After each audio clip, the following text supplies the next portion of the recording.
પાટણ ખાતે યુવા 84 કડવા પાટીદાર સમાજનું સ્નેહ મિલન યોજાયું.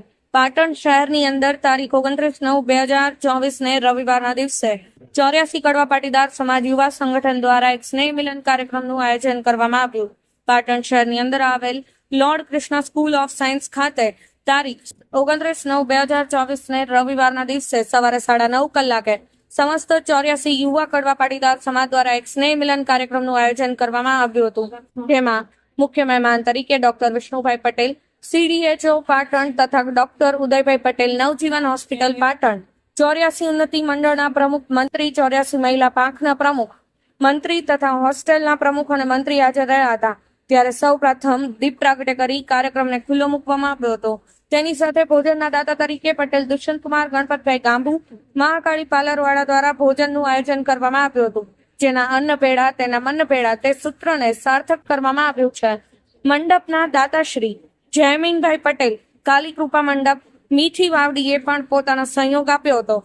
સમગ્ર સમાજના કારોબારી સભ્યો તેમજ યુવા 84ના કારોબારી સભ્યો અને સદસ્યોએ હાજરી આપી સ્નેહ મિલન કાર્યક્રમ સફળ બનાવ્યો હતો.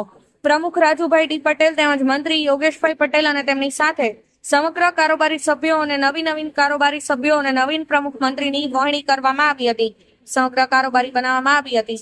નવીન પ્રમુખ તરીકે જીમિતભાઈ પટેલ, ઉપપ્રમુખ તરીકે નિપુલભાઈ પટેલ અને મંત્રી તરીકે પટેલ મયંકભાઈ ડી, તેની સાથે સમગ્ર કારોબારી રચવામાં આવી હતી. ત્યારે દાતાઓના દાનથી, સંયોગથી સ્નેહ મિલનને સફળ બનાવવા પ્રયત્ન કરવામાં આવ્યો હતો. 84 યુવા ટીમની સાથે 84 મહિલા યુવા તેમની પણ રચના કરવામાં આવી હતી. સ્નેહ મિલનના આભાર વિધિ રામભાઈ પટેલ દ્વારા કરવામાં આવી હતી. આવેલા મહેમાનો, દાતાઓ અને યુવાનોનો આભાર વ્યક્ત કર્યો હતો.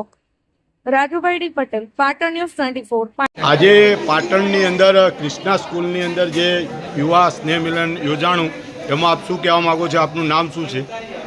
મારું નામ બાબુભાઈ એન પટેલ અને આજે પાટણ કૃષ્ણા સ્કૂલની અંદર યુવા 84ની એક જનરલ મિટિંગ મળી. એમાં સ્નેહ મિલન કાર્યક્રમ રૂપે જે સમાજના યુવા ટીમ હતી એ યુવા ટીમે આખો કાર્યક્રમ જોરદાર સફળ રીતે કાર્યક્રમ કર્યો. અને આજે છેલ્લા 5 વર્ષથી આ પહેલી વાર યુવા 84ની મિટિંગ મળી, જનરલ મિટિંગ મળી અને એમાં આખી યુવા ટીમનું મેનેજમેન્ટ રૂપે આખી ટીમ જાહેર કરવામાં આવી. એમાં પ્રમુખ, ઉપપ્રમુખ, સંગઠન મંત્રી, સહમંત્રી એમ તમામ હોદ્દાઓનું વિતરણ કર્યું. અને આવનારા દિવસોમાં જે છે 3 વર્ષ માટે જે આ કમિટી બનાવવામાં આવી અને 3 વર્ષની અંદર જોરદાર કાર્યક્રમો કરવાના. અને પ્રથમ કાર્યક્રમ શરદ પૂર્ણિમા, નવરાત્રિ પછીની શરદ પૂર્ણિમાના દિવસે એક રાસ ગરબાઓનું આયોજન કરવામાં આવ્યું છે. તેમાં દાતાઓ, સ્ત્રીઓ પણ જોરદાર રીતે મળી રહ્યા છે. આમ આ કાર્યક્રમને પહેલો કાર્યક્રમ જો સફળ બનાવીશું તો આગામી તમામ કાર્યક્રમો સફળતારૂપ થશે એવી હું ઈચ્છાઓ રાખું છું.